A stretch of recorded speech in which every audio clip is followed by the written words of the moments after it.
What is this 2D bendy shape, as you might say? Well, this shape is called the circle. Today, we'll be finding its basic features and all of its basic parts. Let's get started. Dun dun dun dun dun dun dun dun dark dark dark dark dark cyan. Bum bum bum bum. Okay, we're on live? Yes!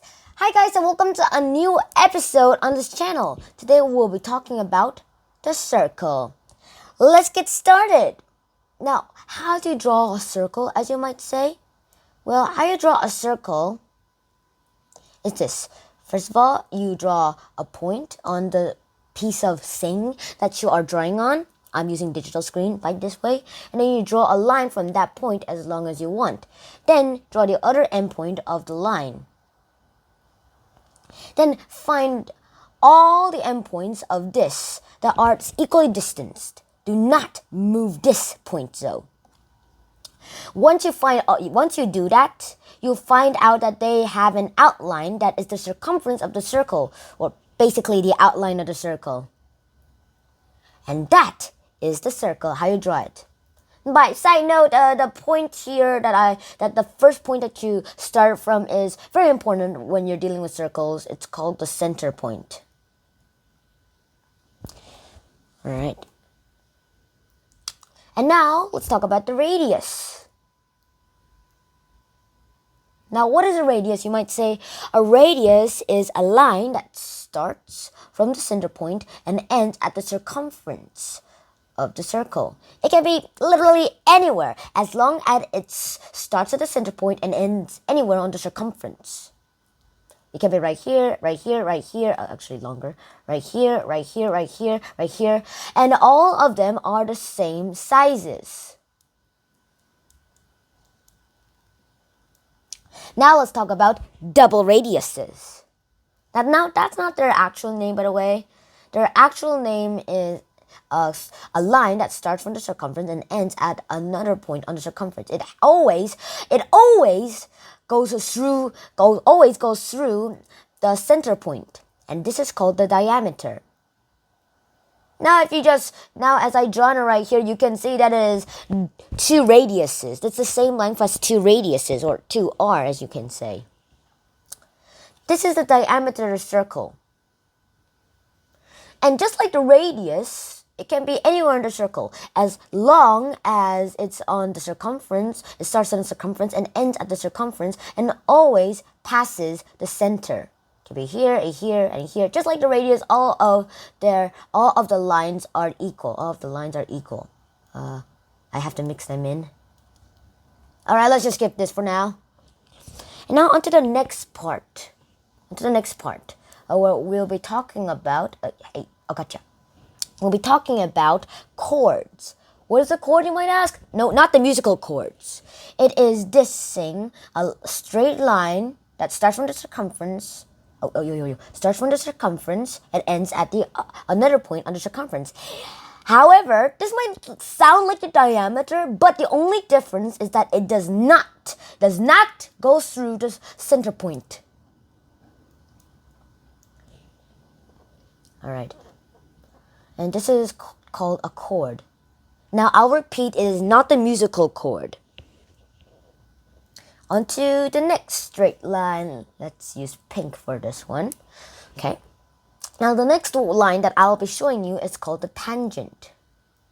Actually, no, it's another straight line. Yeah, it's so hard to draw. Okay. The tangent is a straight line that touches the circumference at a point. This is called the tangent. Yes, it can be outside or inside the circle. It can be outside or inside the circle. Actually, no. Alright, so this is called the tangent. And now let's move on to the next line. Alright, the next line I want to talk about is a curved line, unlike the other lines that we talked about, called an arc. No, I'm not talking about the arch of a wall, okay? An arc is any part of the circumference. It can be used, this is, by the way, it's called an arc. It can be also used to represent, first of all, you need to represent the angle where your endpoints will be and then draw it. It can also be used to represent the angles between two radii. Radius is the singular form and radii is the plural form of radiuses. Okay?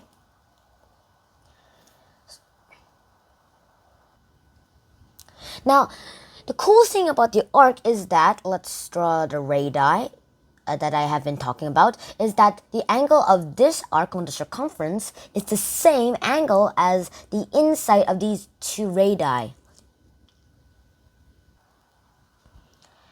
And this angle is the same as this angle, which is the same as the arc in return. And since I draw this pizza slice, I'll call it pizza slice for now. Let's talk about this area. Now there is a certain name for the area in this shape. Let me redraw it with another color. No, I already used yellow. Let's just use dark blue. So here's the arc, and here are the radii. Now the area in this shape is called a sector. Now you might see them in like some sonar and all that stuff, like the cool sci-fi movies. Now sector is the area between two radii and an arc. The arc can be as long as you want, and the radii has to connect to the center and the endpoints of the arc.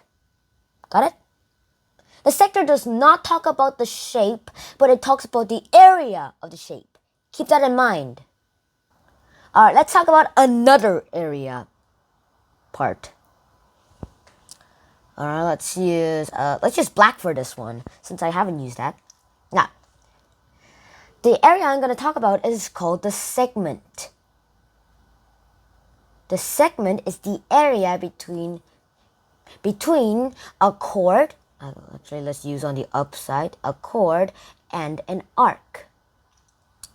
The chord's endpoints has to connect to the arc's endpoints. Gotcha? Now, the area between this arc and the chord is called the segment. Okay? And now, let's talk about the area of a circle. Now, I'll tell you... Now, first of all, let's talk about it. Now, the area of a circle, let me use pink again. Actually, let me use green again. Now, the area of a circle is, of course, the area of a circle. And here is a very basic formula of finding the area of a circle. It is pi r squared. Now, I'll explain in another video why it is pi r squared. So keep that in touch. Okay? Now, let's just do a simple way of this pi r squared. First of all, let me clear that. First of all, you divide the circle into a semicircle, and you divide it again into another semicircle.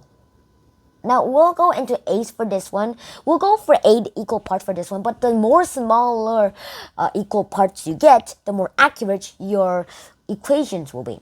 Then just form these into a simple rectangle. Now, we know how to form a rectangle's perimeter. The area is like this, not the perimeter, okay? It is length times width. That will give us the area of a rectangle. The circle area is kind of similar when you put these equalarities when you put these equal parts into this rectangle, actually. Hey, gotcha.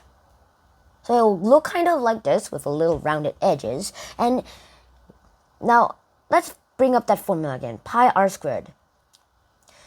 When the radius of a circle is just 1, then the circumference of the semicircle will be pi. Will be pi.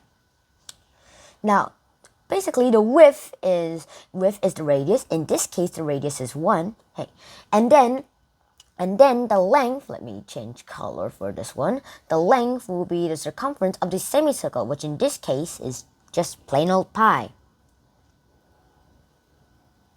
So it's 1 pi, or the area is just pi.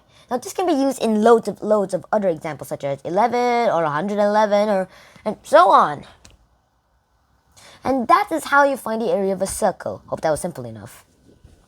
And now that is also the end of this video. I hope you enjoyed this episode as much as I did. Please like, share, and subscribe to this channel if you haven't already. And I'll see you in the next episode. Shunhan out. Peace.